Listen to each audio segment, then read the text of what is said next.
Yeah! అంటే ట్రంప్‌కి, పోప్‌కి ఆ! మధ్య గత కొంతకాలం గొడవలు జరుగుతున్నాయి ఓపెన్‌గానే. హ్మ్. పోప్ కూడా ఎక్కడ తగ్గట్లేదు. ఓకే. ఈ నేపథ్యంలో ట్రంప్ ఒక ఏఐ జనరేటెడ్ వీడియోని ఆ! తన ట్రూత్ సోషల్‌లో తనే పోస్ట్ చేశాడు. హ్మ్. అందులో ట్రంప్ క్రీస్తులాగా ఉన్నాడు. ఎవరో సిక్ పర్సన్ ఉన్నాడు. సిక్ పర్సన్‌కి ఆయన బ్లెస్ హీలింగ్ చేస్తున్నాడు. అచ్చచ్చా! అంటే నేనే క్రీస్తు అన్నట్టుగా చేస్తున్నాడు. వెనకాల అమెరికా ఫ్లాగ్, ఎయిర్ క్రాఫ్ట్ అవన్నీ ఉన్నాయి. అంటే యుద్ధాన్ని, క్రైస్తుని మొత్తాన్ని తనకు అనుకూలంగా వాడేసుకుంటున్నాడు అనమాట. హ్మ్. సో దీంతో చాలా తీవ్ర వ్యతిరేకత వచ్చింది. తనే క్రీస్తు అనడం ఇది బ్లాస్ఫెమస్ అని వాళ్ళు ప్రకటించారు చాలా మంది క్రిస్టియన్ లీడర్స్ కూడా. సో ఈ నేపథ్యంలో దాన్ని భయపడి మళ్ళీ దాన్ని డిలీట్ చేసేసాడు ట్రంప్. హుహు. అయితే ఇప్పుడు ప్రపంచవ్యాప్తంగా ట్రంప్ మీద ముఖ్యంగా కేథలిక్ క్రిస్టియన్స్, ఎందుకంటే పోపు కేథలిక్ క్రిస్టియన్కి అక్కడ మనకి వాటికన్ సిటీలో ఉంటాడు ఆయన. పోపు అందరికి కూడా ఒక మోరల్ అథారిటీ. హ్మ్. సో అట్లాంటి అథారిటీని చాలా నీచంగా మాట్లాడుతూ ఈయన పోస్టులు పెడుతున్నాడు ట్రంప్. పోప్ని వీక్ ఆన్ క్రైమ్ అన్నాడు. ఈజ్ ఫారిన్ పాలసీ ఈజ్ దాని ఏమన్నా టెరిబుల్ అన్నాడు. ఇలాగా ఆయన్ని రకరకాలుగా తిడుతున్నాడు అనమాట.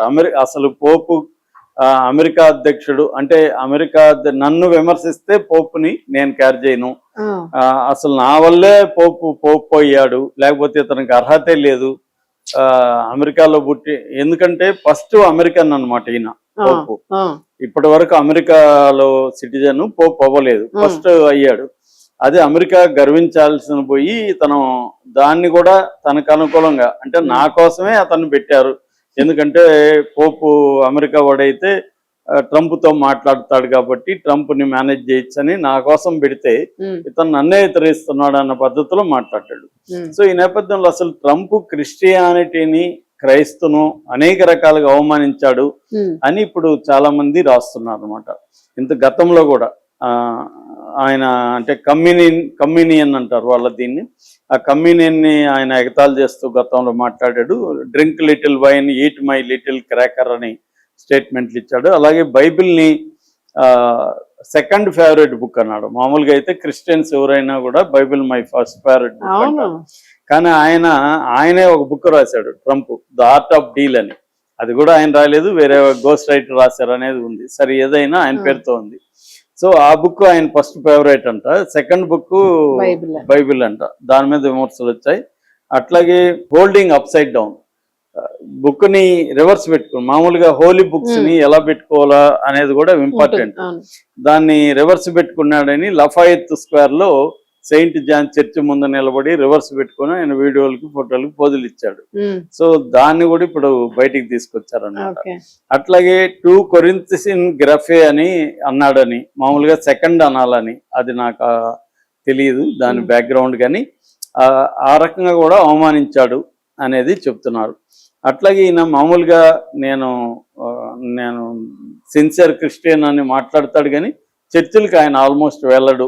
చర్చికి వెళ్ళని క్రిస్టియన్ ఇతను ఎలా ఉంటాడు అనేది కూడా ఆయన మీద విమర్శలు ఉన్నాయి. మనకు కూడా ఇప్పుడు ముఖ్యమంత్రులు గుళ్ళకి వెళ్తారా లేదా, ఇది పెద్ద విషయం. అదే విధంగా ఇది కూడా అక్కడ వచ్చింది. అలాగే ఈయన బైబిల్ను కూడా మార్కెటింగ్ చేశాడు. మామూలుగా అనిపించాయి. ట్రంప్ అంటేనే వ్యాపారవేత్త, దేనైనా వ్యాపారంలోకి దించేస్తాడు. అలాగా బైబిల్ని కూడా ఆయన మార్కెట్ చేసి 59.99 అంటే దాదాపు $60 అమ్మేయాడు ఒక్కొక్క బైబిల్ని. అలాగా చాలా డబ్బులు సంపాదించాడు. దాన్ని కూడా మార్కెటింగ్ చేసి అమ్మేశాడు అనేది ఒక విమర్శ. అలాగే ఎవెంజికల్ లీడర్స్ని చాలాసార్లు ఆయన ఇన్సల్ట్ చేశారు. దే ఆర్ డిస్లాయల్ అని, వీక్ అని ఇలాగా కామెంట్లు చేశాడు. 4వది క్రిస్టియానిటీని తన పాలసీలకి, తన పొలిటికల్ బెనిఫిట్స్కి వాడుతున్నాడని ఆ విమర్శ అయితే ఇండియాలో అందరి మీద చేయాలి.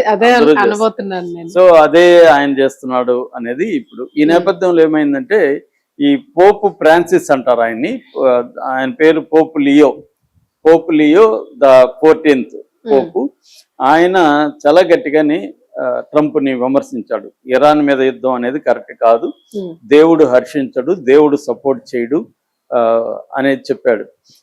ఇప్పుడు ఆఫ్రికా టూర్లో ఉన్నాడు. అల్జీర్స్ లో ఆయన మాట్లాడాడు. అక్కడ నుంచి కూడా మళ్ళీ పోపు నేను ట్రంప్కు భయపడను, నేను సత్యాన్ని చెబుతాను, నేను దైవవాక్కుని ప్రచారం చేయడానికి ముందుంటాను, నేను ప్రపంచ శాంతి కోసం ఎవరికి వ్యతిరేకంగా ఉండడానికి రెడీగా ఉన్నానని మళ్ళీ పోపు